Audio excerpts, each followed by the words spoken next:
Queridos irmãos, eu gostaria de meditar mais um pouquinho ainda nessa noite acerca dos nossos serviços a Deus. Nós somos mordomos do Senhor, aqueles a quem Deus chamou, aliás, melhor, a quem Deus criou. Toda a criação de homens e mulheres tem um objetivo principal, que é de adorar a Deus. E esse serviço, ele é um tipo de serviço que deve ser entendido como uma gratidão, né? algo recíproco que a igreja, que o salvo deve ter em relação a Deus. Assim como Deus, ele ama incondicionalmente, né? Sem querer nada em troca. O amor de Deus, ele é verdadeiro, ele flui, ele é incondicional, ele não pode ser comparado ao amor do homem. Deus também espera que, mediante o seu amor nessa relação com Ele, os nossos serviços a Ele, para Ele, devem ser feitos com também amor, com alegria e com gratidão. E às vezes nós estamos mais ou menos na qualidade desses discípulos que Jesus está ensinando aqui. Ele, lá no capítulo 15, ele está pregando para publicanos e pecadores, se aproxima escribas e fariseus, ele conta 5 parábolas. No capítulo 17, ainda para esse público, ele diz: é inevitável que os escândalos venham, mas ai daquele por meio de quem vier os escândalos. E ele, terminando de falar, ele vai então chamar a atenção daquele grupo que ali está, de fariseus e publicanos, de como eles deveriam fazer o serviço para Deus. É óbvio que essa parábola que Jesus conta não tem por objetivo menosprezar o servo de Deus, menosprezar a serva de Deus, mas mostrar qual deve ser a condição espiritual e emocional, né, a motivação daqueles que servem a Deus. Porque às vezes nós servimos a Deus e achamos que estamos fazendo muito. Às vezes nós servimos a Deus e achamos que o que nós estamos fazendo devemos receber algo em troca. Às vezes nós estamos servindo a Deus e não enxergamos o que Deus já tem feito por nós para nos alcançar, perdidos longe dele, perdidos no pecado e neste mundo. E então achamos que aquilo que nós estamos fazendo para Deus é um favor que nós estamos fazendo para ele, quando na verdade a parábola de Jesus nos chama a atenção para nós entendermos como deve ser o sentimento daqueles que servem a Deus. Ele diz no versículo 7 assim: e qual de vós terá um servo a lavrar ou apacentar gado, a quem voltando ele do campo diga: chega-te e assenta-te à mesa? Então tem um senhor, ele tem empregados. Aí ele está dizendo: o empregado está lá no campo, trabalhando com a enxada e cuidando do gado. Quando chega um determinado horário, o empregado se lembra que ele tem que voltar para casa para preparar a janta do seu senhor, né? E aí Jesus está perguntando, né? Ele diz assim: qual de vós que tem um servo que está lá no campo lavrando e apacentando o gado, a quem voltando ele do campo, o senhor vai dizer: chega-te e assenta-te à mesa? Não é isso que acontece. O empregado sabe que a sua obrigação é voltar correndo para preparar a janta do seu senhor, para preparar a casa, a mesa, para recebê-lo. Então o sentimento do empregado não é de voltar e agora eu tenho que ser servido. Eu tenho que voltar logo para continuar servindo e manter as minhas atividades em dias. No 8 diz: e não lhe diga antes: prepara-me a ceia e cinge-te e serve-me, até que tenha comido e bebido, e depois comerás a beber e beberás tu? Então é o contrário. O Senhor vai dizer: ó, chegou do campo, cuidou lá da lavoura, cuidou do gado, agora vai lá, faz minha comida. Eu vou ficar sentadinho aqui, e depois que você fizer a comida, vem me servir. E depois que você me servir e eu comer e beber, aí sim, tua vez, porque tu é o servo. Você não tem a primazia, o primeiro lugar. Você tem que entender a sua natureza de servo, de escravo. Então você precisa vir, cozinhar, me servir. Quando eu comer, quando eu beber, aí sim depois é que você come e bebe. Verso 9: porventura dá graças ao servo porque fez o que lhe foi mandado? Creio que não. Aí ele diz, depois que ele trabalhou na roça, lavrou, cuidou do gado, veio para casa, fez comida, serviu o Senhor comeu, o Senhor bebeu, aí o Senhor falou, agora você pode comer. E depois que o servo fizer tudo isso, agora o Senhor vai dizer assim, ó, poxa, você é um servo esforçado, hein? Obrigado. Jesus falou, não, ele foi contratado para isso, ele é servo para isso. O Senhor dele não tem que ficar agradecendo ele pelo que ele fez. Aí vem o 10, assim também vós quem? Eu. Vós quem? Vocês. Vós quem? Os apóstolos. Vós quem? Os discípulos. Também. Assim também vós, quando fizerdes tudo o quê? Ido para o campo, trabalhado fora, chegado em casa, preparado a comida, servir tudo. Depois que você cumprir todas as suas atividades no final do dia, o que você diz? Quando fizer tudo o que vos for mandado, dizei, somos servos inúteis, porque fizemos somente o que deveríamos fazer. É um dever. Queridos irmãos, a imaturidade do crente, ainda em nossos dias, faz ele pensar que ele não tem a obrigação de servir Deus, que a obrigação é do outro. A imaturidade do crente faz ele correr, fugir das responsabilidades do reino. A falta de visão faz as pessoas estarem na igreja com um ping-pong, jogando as responsabilidades que Deus lhe deu, lhe atribuiu de um para com o outro. Ah, eu não quero fazer. Ah, eu não quero cozinhar. Ah, eu não quero liderar. Ah, esse grupo não é para mim. Ah, como assim? Quem disse? De onde você tirou essa ideia? Como é que você chegou a essa conclusão? A igreja é a casa da mãe Joana, que todo mundo manda, que todo mundo decide? Ou a igreja é o reino de Deus, onde é composta por servos, que até mesmo o próprio Filho de Deus disse, eu não vim para ser servido, mas para servir. O que é a igreja? É um local que nós opinamos e decidimos, segundo as nossas vontades, segundo o que nós queremos, colocamos Deus na parede e obrigamos Deus, segundo aquilo que desejamos, almejamos e fazemos valer a nossa vontade. Ou a igreja é o reino de Deus, onde Deus é o rei, é o Senhor, e nós somos os servos, os empregados, os escravos, que Deus atribui responsabilidades, e nós entendemos com maturidade o que Deus nos chamou para fazer, e não esperamos ninguém mandar ou pedir, vamos lá e fazemos. Como é que nós entendemos o reino? Como é que nós entendemos a igreja? Como é que nós entendemos o nosso chamado? Então Jesus está dizendo, olha, a perspectiva que eu tenho aqui é que eu devo servir o meu Pai e alegrá-lo de maneira esplêndida, máxima, com o meu melhor, com o meu máximo. E se alguém é mau servo, se alguém não quer servir direito, ele sim é um servo inútil. Eu ainda estou fazendo o que me mandaram, eu sou servo inútil. Imagina aquele que não faz o seu chamado e nem o que é mandado. O que vai acontecer com ele em Mateus capítulo 25, verso 30? Com esse servo? Vai acontecer isso aqui, ó. Diz assim, ó.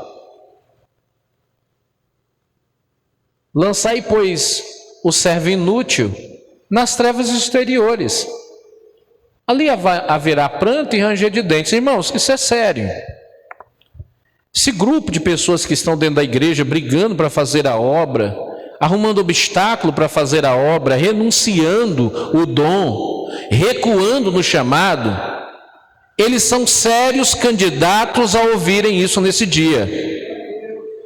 Lança fora esse servo inútil, lança fora esse esquentador de banco, lança fora esse frequentador de igreja. É tão bonito pessoas fervorosas no servir, Agrada tanto o coração de Deus, pessoas que se envolvem, que não esperam ser mandadas ou pedidas, mas elas brigam para fazer, porque elas sabem que haverá galardão, elas sabem que estará agradando o Pai, melhorando o seu relacionamento com o Pai, fazendo aquilo para qual foi criada ou chamada na obra, no reino de Deus. É tão bom quando a pessoa ela amadurece a ponto de entender que ela é chamada, ela é criada para ser instrumento de louvor para a honra e glória de Deus, irmãos. Mas como é triste ver pessoas imaturas dentro da igreja, que estão correndo sem saber, para as trevas exteriores, perdidas dentro da igreja.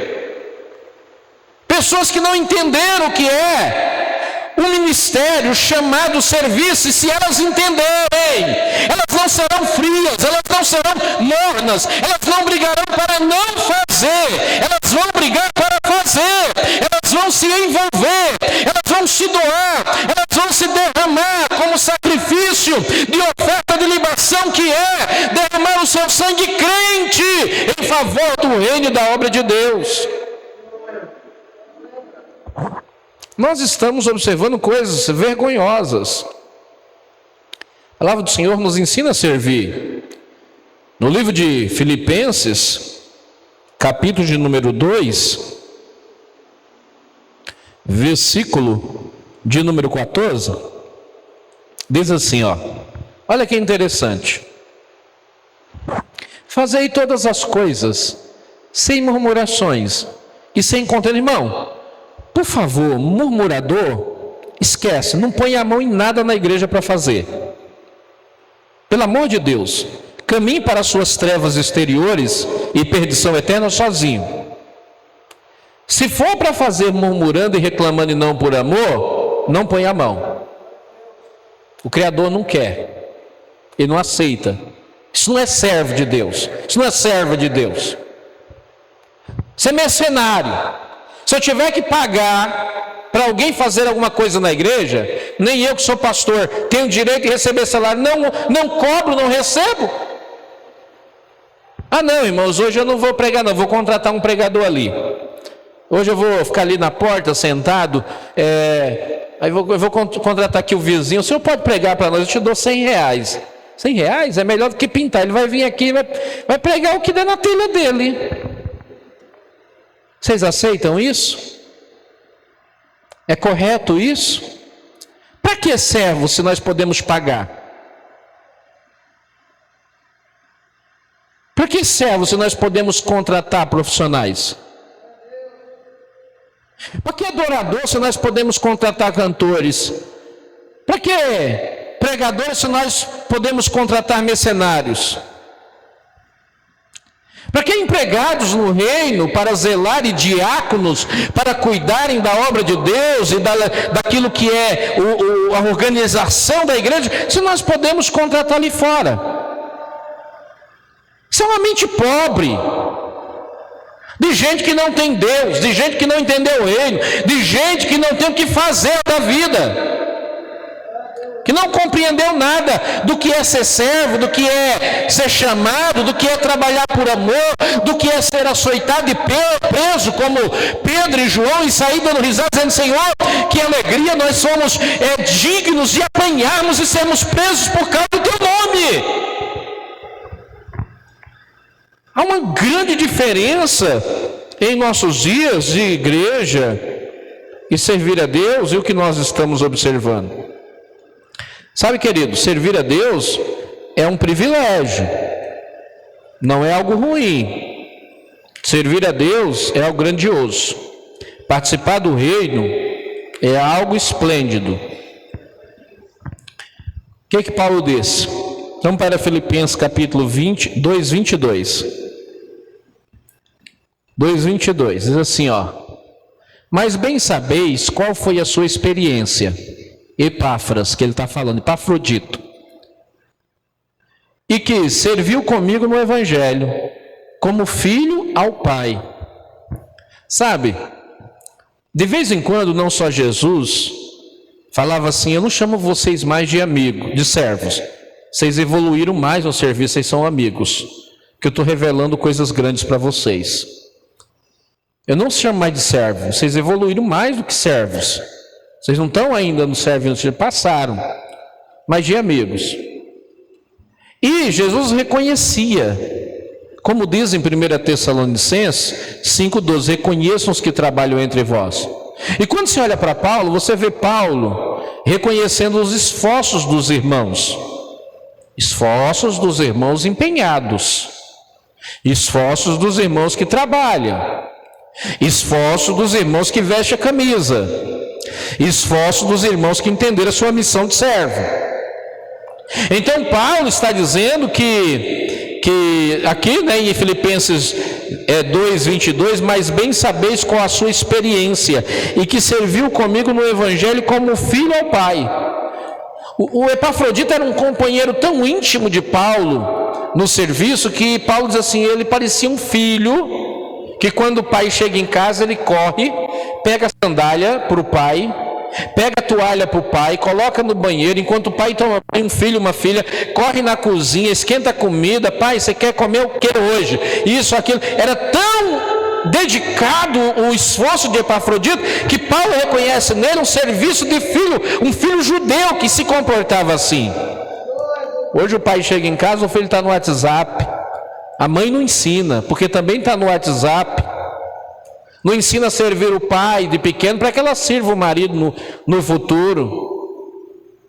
O pai não ensina o filho suas responsabilidades de fazer as coisas em casa, e ele cresce então dependendo da mulher para fazer as coisas em casa sem saber fazer nada na vida. Responsabilidade mútua, fracasso total. Aí ele está falando de Epafrodito. Quando nós lemos o 27, veja o que ele diz, Paulo, versículo 27. E de fato esteve doente, quase à morte, mas Deus se apiedou dele, e não somente dele, mas também de mim, para que eu não tivesse tristeza sobre tristeza. Então o que ele está dizendo? Que Epafrodito chegou a ficar doente, enfermo, quase morreu, aí estava lá junto. E Paulo disse, eu não posso perder esse companheiro. E já tenho muitas tristezas de perseguição, obreiros que me abandonaram.